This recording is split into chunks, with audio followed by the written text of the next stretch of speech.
చాలా చెడ్డది అంటారు. కానీ ఈ విషయం గురించి తెలుసుకోవడానికి నేను నా మొత్తం కుటుంబాన్ని కోల్పోవాల్సి వస్తుంది అని దాని గురించి నేను అస్సలు అనుకోలేదు. ఈ కథ నాతోనే ప్రారంభమవుతుంది.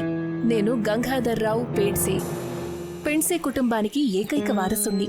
ఇంట్లో అందరికీ నేనంటే ముద్దు. ఇంతవరకు నేను అడిగినవన్నీ నాకు ఇస్తూనే వచ్చారు.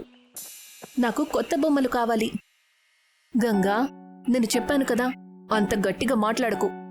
చాలా అయిపోయింది. రోజు రోజుకి నీ మొండితనం పెరిగిపోతోంది. ఇక కొత్త బొమ్మలు కొనడం కుదరదు. ఎందుకు? ఇలా చూడు, వాడు నా కొడుకు. వాడికి ఈ ప్రపంచంలో ప్రతిదాని మీద కూడా హక్కు ఉంటుంది. అది కాదు, మనం... నువ్వే మాట్లాడకు. నాకు నీ మాటలు వినాలని లేదు. పదబాబు, నేను నీకోసం చాలా బొమ్మలు కొనిపిస్తాను. ఏ కొత్త బొమ్మలు? ఏ బొమ్మైనా లేక పెద్ద బండైనా వయసుతో పాటు ప్రతిదాన్ని దక్కించుకోవడం నాకు అలవాటైపోయింది. ఇక ఇప్పుడు నాకు మీరాన్ దక్కించుకోవాలనుంది. తను మా ఊరికి కొత్తగా వచ్చింది. తెల్లని రంగు, నాజూకైన ఒళ్ళు, లేడీ లాంటి తన కళ్ళు నన్ను పిచ్చివాణ్ణి చేశాయి. నేను మీరాని ప్రేమించాను. నేను తనతోనే నా జీవితం అంతా పంచుకోవాలనుకున్నాను. కానీ ఒక సమస్య వచ్చింది. నీకేమైనా పిచ్చి పట్టిందా? నేను విధవరాల్ని. అయినా సరే నన్ను పెళ్లి గురించి అడుగుతున్నావు? అవును, ఎందుకంటే నేను నిన్ను ప్రేమిస్తున్నాను. నీ ఈ ప్రేమ నాకు సమస్యగా మారుతుంది. మా ఇంట్లో వాళ్ళకి విషయం తెలిస్తే వాళ్ళు నన్ను ఇంట్లోంచి గెంటేస్తారు. అయితే గెంటి నువ్వు. నేనున్నాను కదా నీకు. నేను నీకు ఎటువంటి లోటు కూడా రాకుండా చూసుకుంటాను. నీకు చెప్తే అర్థం కావడం లేదా? నేను నో చెప్తున్నాను. అలా మొదటిసారి జరిగింది నాకు ఎవరైనా నో చెప్పడం. ఆ కారణంగా నేను కోపంతో రగిలిపోయాను. నాకు ఎవరైనా నో ఎలా చెప్పగలరని. అప్పుడు డిసైడ్ అయిపోయాను, పెళ్లి చేసుకుంటే ఇప్పుడు నేను మీరానే చేసుకోవాలని. నన్ను కంగారుగా చూసి నా స్నేహితుడు నాకు ఒక దారి చెప్పాడు. నేను నిన్ను ఇలా చూడలేకపోతున్నాను. ఒక పని చెయ్యి. మన ఊరికి చాలా దూరంలో ఒక భూతాల మందిరం ఉంది. ఒక అఘోరి బాబా ఉన్నారు. ఆయన దగ్గర బాయంగి దొరుకుతుంది. బాయంగి అంటే బొమ్మ రూపంలో దాగి ఉన్న ప్రాణాలతో ఉన్న ఒక రాక్షసుడు. అతను మనం కొనుక్కోవచ్చు. కొన్ని తంత్రమంత్రాలతో తనని అదుపు చేసుకొని మన ప్రతి కోరికను కూడా నెరవేర్చుకోవచ్చు. ప్రతి కోరికన. కానీ జాగ్రత్త, ఎందుకంటే మన కోరికను నెరవేరిన తర్వాత బాయంగి మనల్ని ఏమైనా అడిగితే తనకు గనక ఇవ్వకపోతే అది చాలా ప్రమాదకరం. ప్రాణం కూడా పోవచ్చు. నా స్నేహితుడి మాటలు విని నేను చాలా సంతోషించాను. ఎందుకంటే నాకు సాయం చేసిన వాళ్ళు నా గుప్పిట్లో ఉంటారు. కేవలం నా మాటే వింటారు. బాయంగి.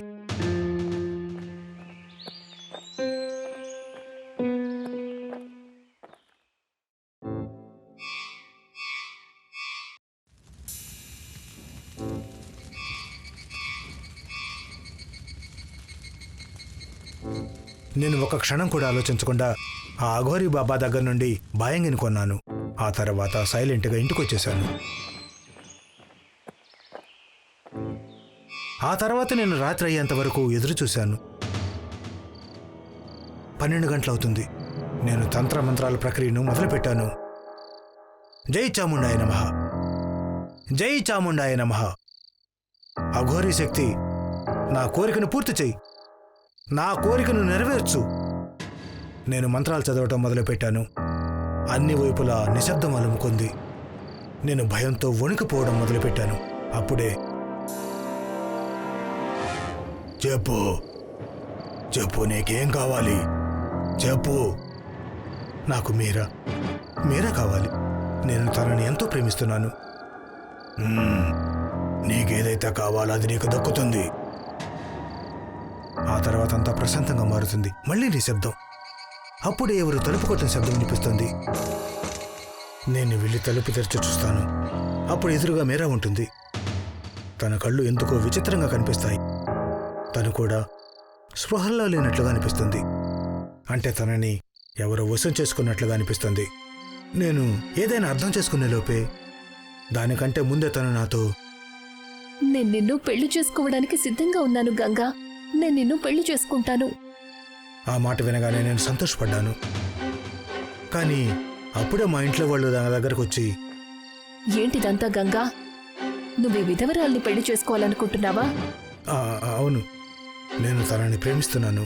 తననే పెళ్లి చేసుకోవాలనుకుంటున్నాను. ఇది సాధ్యం కాదు. ఈ అమ్మాయి నా ఇంట్లో ఉండకూడదు. సరే, అయితే ఇవాళ నుంచి నేను ఇంట్లో ఉండను. అయినా సరే నాకు ఇవాళ నుంచి ఎవరి అవసరం కూడా లేదు. పదండి వెళ్దాం.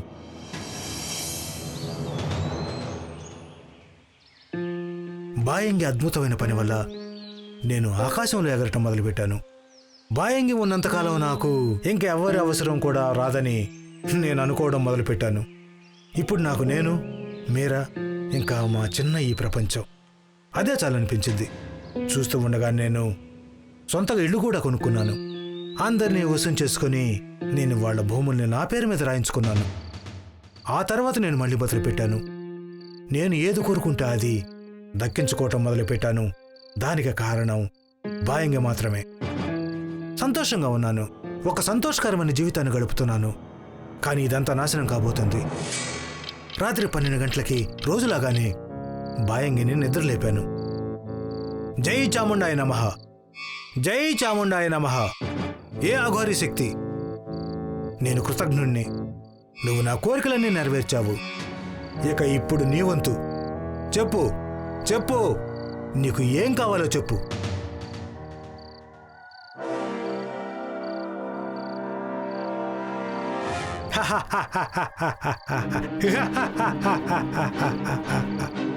నాకు నువ్వు కావాలి.